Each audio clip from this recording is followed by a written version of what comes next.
오늘 우리에게 주시는 말씀 여호수아서 7장 6절로 9절 말씀입니다. 여호수아서 7장 6절로 9절 말씀은 구약성경 328쪽에 있습니다. 읽겠습니다. 여호수아가 옷을 찢고 이스라엘 장로들과 함께 여호와의 궤 앞에서 땅에 엎드려 머리에 티끌을 뒤집어 쓰고 저물도록 있다가 이르되 스푸도소이다 주 여호와여 어찌하여 이 백성을 인도하여 요단을 건너게 하시고 우리를 아모리 사람의 손에 넘겨 멸망시키려 하셨나이까. 우리가 요단 저쪽을 만족하게 여겨 거주하였다면 좋았을 뻔하였나이다. 주여, 이스라엘이 그의 원수들 앞에서 돌아섰으니 내가 무슨 말을 하오리까. 가나안 사람과 이 땅의 모든 사람들이 듣고 우리를 둘러싸고 우리 이름을 세상에 끊으리니 주의 크신 이름을 위하여 어떻게 하시려 하나이까 하니. 아멘. 제가 최근에 들은 설교 말씀 중에 목사님께서 시를 하나 읽어줬는데 섬이라는 시를 읽어줬습니다. 섬을 구별하는 것이 물이다. 물이 울타리가 되고 울타리인 물은 가장 낮고 울타리인 그 물 위로 누구나 들어오는 것을 표현하는 시를 읽어준 적이 있습니다. 저는 이 시를 들으면서 우리를 구분하는 울타리이신 예수님이 들렸습니다. 이 땅에 우리를 구별하시기 위해서 오신 예수님. 우리를 구분하는 예수님이 우리 모두가 들어가는 길이 되는 또 예수님으로 들려졌습니다. 참 멋진 시라 생각이 들었습니다. 오늘 여호수아가 여호와께 엎드려 자기 상황을 호소하고 있는 모습을 보게 됩니다. 그래서 말씀의 제목을 여호수아가 엎드렸다. 누구 앞에서 엎드렸습니까? 여호와 앞에서 엎드렸던 것입니다. 하나님 앞에 엎드렸던 것입니다. 근데 여호수아가 엎드리기 전 상황을 아십니까? 이 말씀을 제가 전하지 않고 넘어왔기 때문에 사실 알기 쉽지 않은데, 앞에 6장인 27절을 보면 이렇게 기록이 되어 있습니다. 여호와께서 여호수아와 함께 하시니 여호수아의 소문이 그 온 땅에 퍼지니라. 전의 성경에는 여호수아의 명성이라고 말씀합니다. 근데 누구와 함께함으로? 여호와께서 함께 하심으로 여호수아의 소문이 가나안 온 땅에 알려졌다. 이렇게 말합니다. 여호수아의 어떤 면이 알려졌습니까? 여호수아의 실력, 그것들이 알려졌을까요? 네, 아닙니다. 여호와께서 함께 하심이 알려졌습니다. 여호와께서 함께 하신 어떤 부분들이 알려졌냐면, 이스라엘 백성들이 요단강을 건널 때 여호와의 궤를 앞세워서 요단강을 건넜습니다. 하나님이 함께 하셔서 건너게 하셨던 거죠. 그리고 건너오던지 모든 가나안 땅의 백성들이 이스라엘 백성들로 인해서 마음이 녹아내려 있는 상태인데 바로 적진강에서 들어가지 아니하고 거기에서 적진들 앞에서 할례를 해냈습니다. 하나님의 역사라고 믿는 거죠. 뿐만 아니라 여리고성을 함락하는 사건은 더 이상합니다. 인간의 생각으로는, 상식으로는 도저히 생각할 수 없는 방법입니다. 이런 요단강을 건너는 것, 할례를 행하는 것, 여리고성을 함락하는 것, 이 모든 것은 이성과 상식을 뛰어넘는 방법이었습니다. 사람의 능력이 아니라는 것을 보여주는 것이죠. 이렇게 하나님께서 함께하여 주심으로 말미암아서 여호수아가 가나안 땅에서 널리 알려지게 되었습니다. 여호수아가 알려졌다는 것은 바로 이스라엘 백성들이 가나안 땅에 들어와 있다. 그들의 그 두려움은 더 커져만 가고 있는 상황에 있습니다. 저는 바라기는 우리와 우리 주변의 자녀들이 이 여호수아처럼 여호와와 함께함, 여호와께서 함께하여 주심으로 널리 알려지는 축복이 있기를 소망합니다. 그래서 우리가 기도하고 바라는 것 이상으로 하나님이 함께하여 주심으로 그 하나님의 놀라운 역사를 이룰 수 있기를 소망합니다. 여호수아가 여호와께 엎드린 사건의 배경이 되는 것은 아이성입니다. 아이성. 오늘 여호수아가 여호와께 엎드리는 상황이 됐던 것이 바로 아이성. 아이성이 어떤 것 때문에 엎드리게 됐습니까? 이스라엘 백성들이 아이성 전투에 나가게 되는데 정탐꾼들의 말에 의하면 아이성은 너무 작아서 우리 군대가 다 갈 필요 없이 3,000명만 가서 하면 충분히 이길 수 있다는 보고를 했습니다. 그래서 3,000명만 선발해서 여호수아는 군대를 보냈습니다. 근데 군대를 보냈는데 승리는커녕 오히려 36명이 희생을 당하는 패배를 맛보고 말았습니다. 여호수아는 이스라엘 백성의 그 패배로 인하여서 극도의 슬픔에 빠졌습니다. 7장 6절 한번 다시 읽어볼게요. 여호수아가 옷을 찢고 이스라엘 장로들과 함께 여호와의 궤 앞에서 땅에 엎드려 머리에 티끌을 뒤집어 쓰고 저물도록 있다가 여호수아가 불평하고 있는 것처럼 보입니다. 마치 민수기 14장에 정탐꾼들을 12명을 보냈다가 10명이 부정적인 보고를 하는 것을 듣고 백성들이 불만을 품으며 여호수아와 아론을 향하여서 원망하고 불만하는 그런 모습을 보는 것처럼 보여요. 유사한 부분이 있습니다. 하지만 여호수아는 조금은 다릅니다. 분명 유사한 부분이 없지 않아 있긴 하지만 이 어려운 문제를 당면하여서 여호수아는 하나님 앞에 엎드려 하나님께 말하고 있는 것입니다. 하나님께 호소하고 있는 것입니다. 그러면서 9절에 뭐라고 이야기하냐면 주의 크신 이름을 위하여 어떻게 하시려고 이렇게 하셨습니까? 주님의 그 이름이 어떻게 되게 하시려고 이 이스라엘 백성들을 저 작은 아이성에게 패하게 하셨습니까? 하나님께 호소하고 있는 것이 누구의 이름이 드러나길 바라면서 여호와 하나님의 이름이 드러나기를 바라면서 호소하고 있는 여호수아를 볼 수 있습니다. 분명 불만하는 모습은 비슷해 보였지만 그가 불만을 누구에게 가지고 나갔냐면 여호와 하나님께 가지고 나가서 호소하고 있는 것을 보게 됩니다. 하나님의 백성은 문제가 있을 때에, 어려움이 있을 때에, 극심한 고통이 있을 때에 어떻게 해야 합니까? 하나님께 나가서 호소하는 것입니다. 기도하는 것입니다. 그것은 예배당을 찾아 나오지 않아도 괜찮습니다. 각자가 처해 있는 삶의 자리에서 호소하면 됩니다. 기도하면 됩니다. 그러면 하나님은 들으십니다. 그리고 하나님은 그 일을 해결해 주실 것입니다.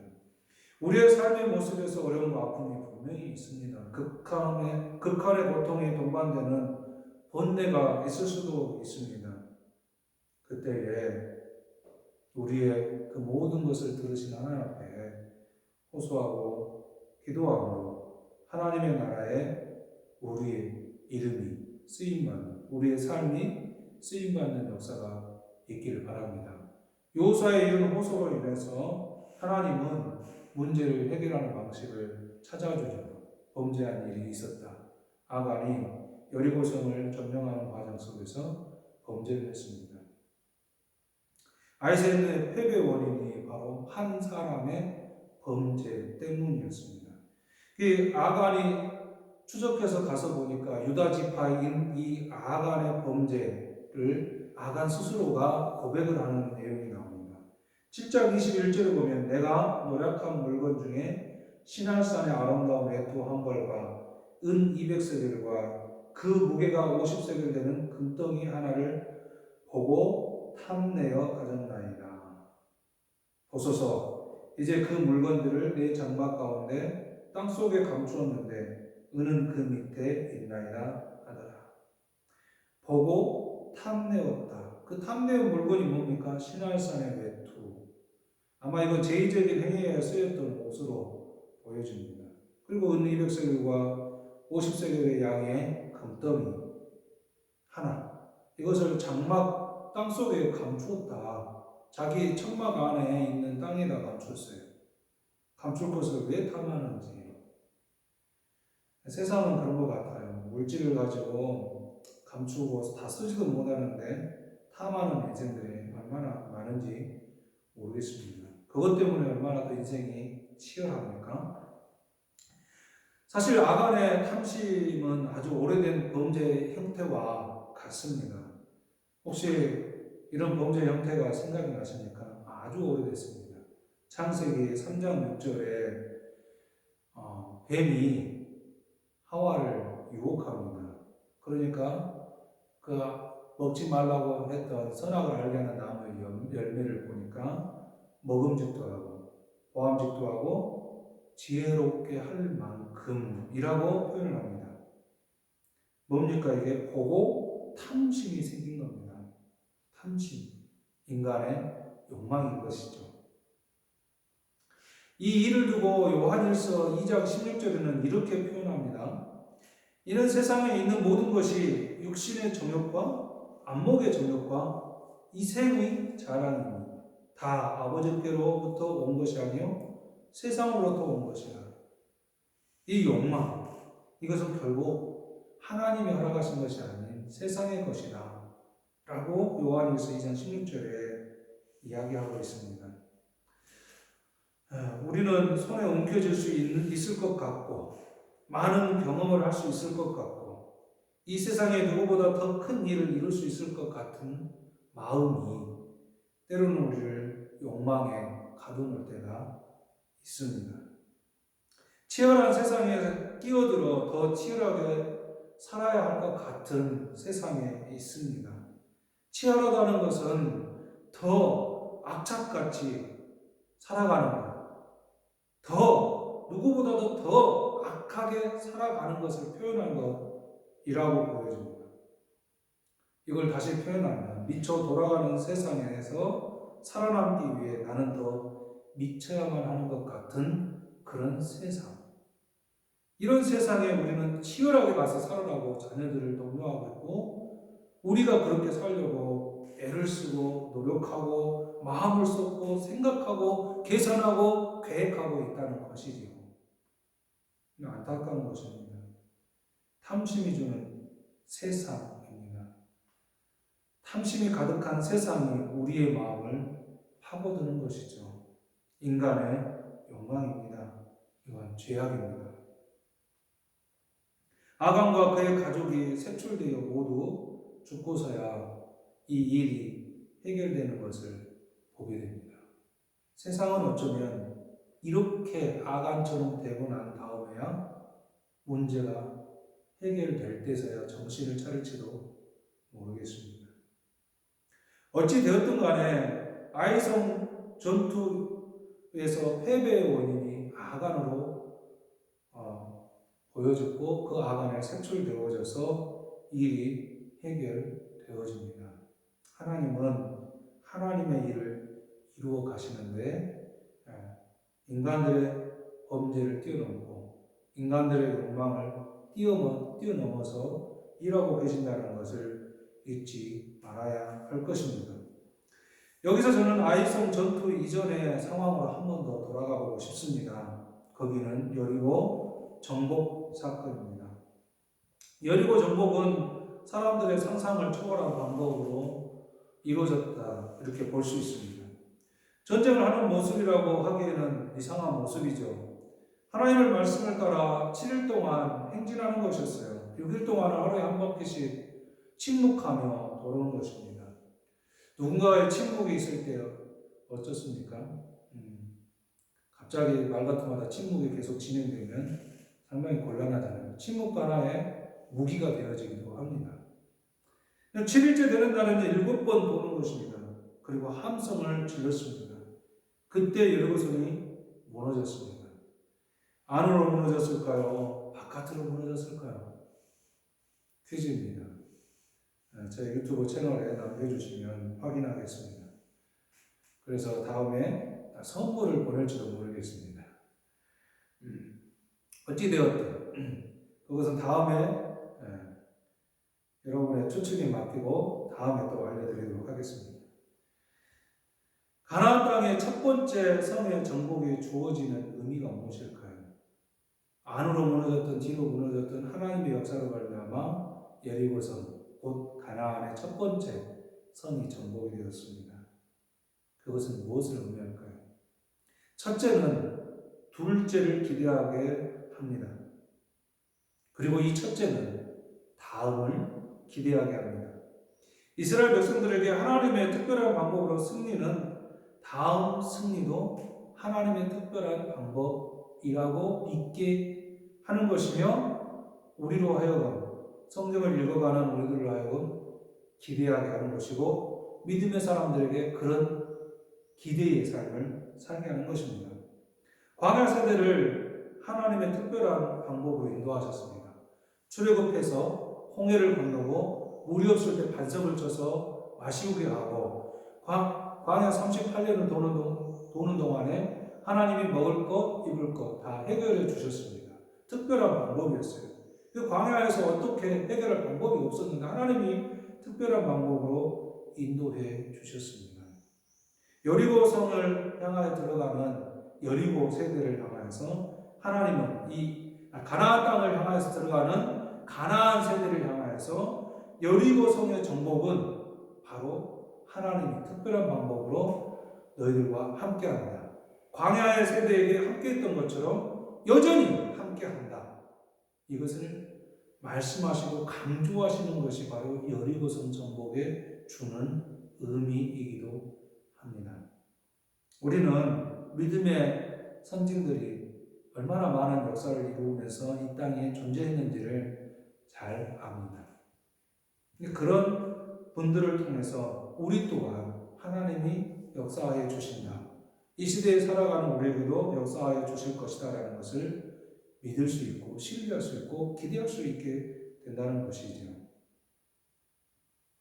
그래서 여전히 하나님은 광야 세대뿐만 아니라 가나안 정착 세대에게도 함께 하신다는 것을 보여주는 것입니다. 지금을 살아가는 우리에게도 하나님은 특별한 방법을 제시하셨습니다. 하나님 당신보다 더 귀한 아들을 보내셨습니다. 누굽니까? 예수님입니다. 자녀를 키우는 사람들은 누구나 다 알 수 있는 것, 더 귀한 아들, 더 귀한 자녀입니다.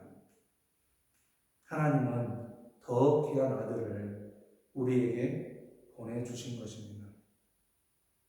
왜요? 저와 여러분의 죽음을 향하여 달려가는 죄를 사하시고 영원한 생명 가운데로 인도하시기 위함인 것입니다.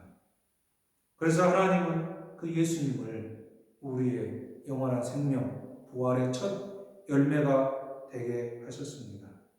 첫 열매를 받아들인 사람들은 다음 열매를 기대할 수 있게 됩니다. 다음 열매의 경험을 다 가지고 있을 것입니다. 그렇지 않나요? 다음 열매가 없는 사람처럼 살지 않기를 바랍니다. 우리에겐 다음 열매가 있습니다. 부활의 첫 열매 되시는 예수님 계시고 우리는 그 다음 열매고 또 우리의 다음 세대들도 그 다음 열매라고 저는 믿습니다. 마지막으로 저 어렸을 때의 기억이 잠깐 나서 준비를 해봤습니다. 어렸을 때 생각인데 고향 동네 뒷마을에 복숭아밭에 갔던 일이 있습니다. 어린 아이의 손에 들기에는 너무 큰 복숭아. 지금도 그때 그 복숭아 두 손에 들었을 때 미소와 함께 그 아련한 추억이 있습니다. 얼마나 좋았던지. 지금도 여전히 참 그 미소가 머금어질 수 있는 양손에 들고 먹었던 기억이 있습니다. 근데 복숭아 처음 손에 든 순간 다음 것도 기대할 수 있었습니다. 양손에 들고 저는 이렇게 질문했죠. 어렴풋이 기억이 나요. 양손에 들고 먹으면서 더 먹어도 돼요. 물론 더 먹어도 됐습니다. 저 몇 개를 먹은지 모르지만 어림자가 7, 8개는 아마 굉장히 큰 거였어요. 어린 손이라고 해도 상당히 컸어요. 7, 8개는 좋게 먹었던 것 같습니다. 지금 저는 복숭아밭에서 양손에 복숭아를 들고 다음 열매를 기대하는 어린 자의 마음을 가지고 있습니다. 사랑하는 여러분의 마음에도 이런 기대가 있기를 원합니다. 우리의 구원자이신 예수 그리스도 안에서 말입니다. 우리의 생명의 주인 되시는 주님을 믿고 부활에 참여하는 인생이 되어서 다음 부활은 우리가 되기를 소망합니다. 예수님은 우리의 부활의 첫 열매이십니다. 우리 같이 찬송하겠습니다. 찬송가 366장입니다. 366장 어두운 내는 밝히사.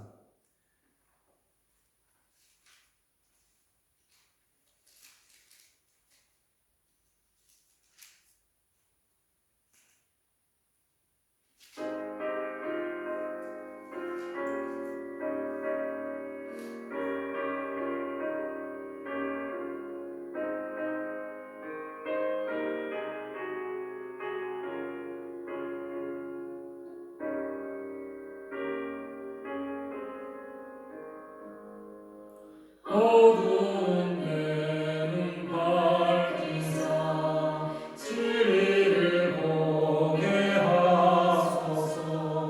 진리의 열쇠 내게 주사 장빛을 찾게 하소서. 기쁘신 뜻을 알고자 엎드려 기다리오니 내 눈을 뜨게 하소서. 성령이여 맡겨